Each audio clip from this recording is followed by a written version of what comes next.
दृष्टीमुळे आज बळीराजामध्ये जो आक्रोश आहे त्या आक्रोशाला वाट करून देण्यासाठी तालुक्यातील जिल्ह्यातील जे तमाम शेतकरी जे आपलं वय विसरून आता हे आजोबा 75-80 वर्षाचे आहेत ते वय विसरून या मोर्चामध्ये सामील झालेत.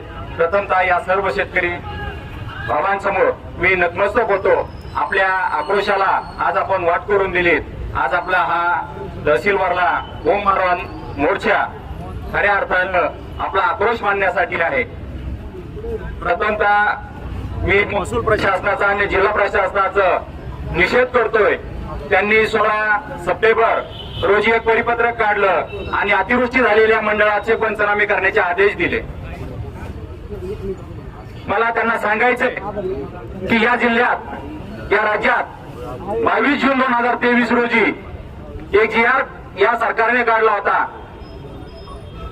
सततच्या पावसामुळे नुकसान झालेल्या पिकांना अतिवृष्टीसारख्या नैसर्गिक आपत्तीचा गृहीत धरून त्या धर्तीवर मदत देण्याचा एक शासन निर्णय 22 जून 2023 रोजी काढलेला होता.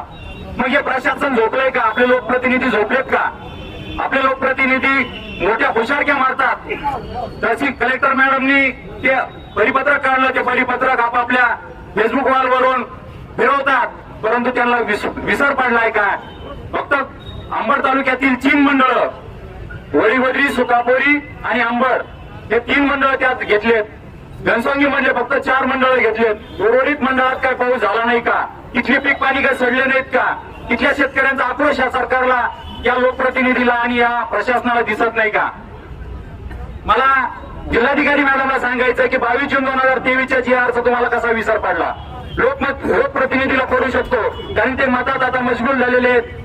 ते आता विधानसभा, लोकसभा किंवा स्थानिक स्वराज्य संस्थेच्या वातावरणात रंगून गेलेले आहेत. पण तुम्ही प्रशासक आहात, तुम्ही मायबाप आहात.